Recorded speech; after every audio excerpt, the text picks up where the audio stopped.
One of the most expensive lessons that traders and breakout traders might learn is really that every breakout trade, the stock's going to push through resistance, like we see many times. It looks perfect, you buy it, and immediately, just immediately, it reverses and stops you. So it's not bad luck. Really, it's not.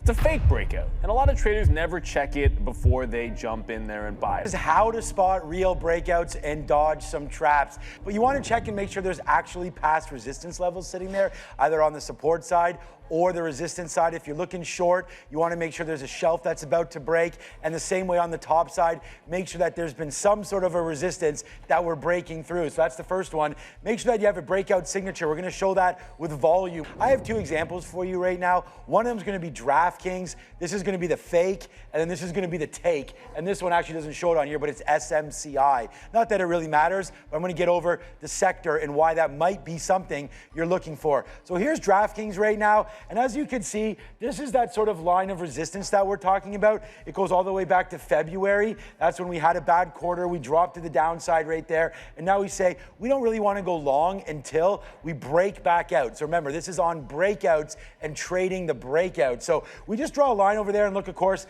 you can't find the breakout and a good shelf or a good top until you actually have a few data points, right? So we mark those down. So this is what we're looking to break. That mark actually lines up here. It's 26.50. It lines up back in the middle of March. Then we get a drop down. So no breakout here. And then you say, oh, here we go. We're starting to ramp up. There's the 50-period moving average. We're starting to break through right now. So there's the breakout, right? But if you look on here, this volume is actually not followed up. The next couple of days, there's no volume to help push this breakout through the level, and you get top wicks here and a closing underneath the wick and the value of the breakout. So right there, you wick higher intraday or pre-market, but look where you close under, followed by low volume. All right, well, let's try it again. Well, here's the breakout again, right? Oh, it's going one more time. A couple weeks later, it's breaking that 26.50. But the problem here is, look at that, followed up by no volume again and a close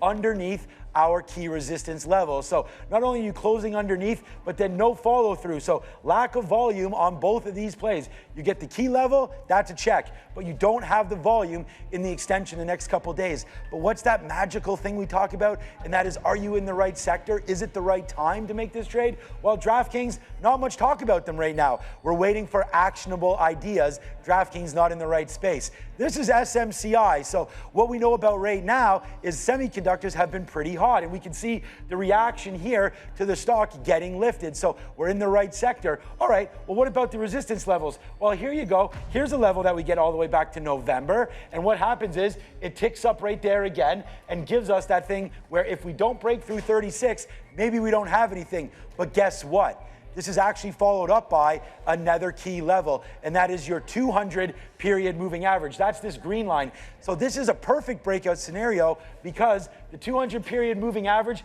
actually aligns perfectly with the breakout levels. So we get a key resistance level with a key technical indicator that we look at, plus the right sector, and look what winds up happening. Look at the volume here. This little red volume candle that you might be able to see here is that little candle right there, the day after the breakout. Notice when we break out on this candle, it closes higher. The very next day, we have a red candle with very small volume. Then boom, volume picks up, and there's the escalation through your key levels. So that's what we're talking about here. It's breakouts. You need to have a few things, and that is what sector it is in. Is DraftKings in the right one? Is there enough talk about it right now? Is the semis hot right now? So we got that. Then we have a breakout followed by volume. We don't have it here, and we have it over there. It's going to be volume. There's going to be something to look for, and that's going to be the sector, and then these resistance levels. Get that price alert. Then you check out the volume, and then you say, hey, let's go ahead, execute our trade, make sure we have a stop in there so that if it's not a true breakout, we're able to get out of those trades immediately. Plus, we have a very, very key technical indicator that we watch. That's your 200-period moving average. I hope some of these checks now are part of your checks and balances, and you can hit these breakout trades. Because the real breakouts are going to earn those entries, and the fake ones are going to test your ability to have discipline. Great analysis there. It's such a tried and true strategy, the breakout trade. And we're being real, like a lot of people start with breakouts. as like the first thing they might do, whether you're swing trade.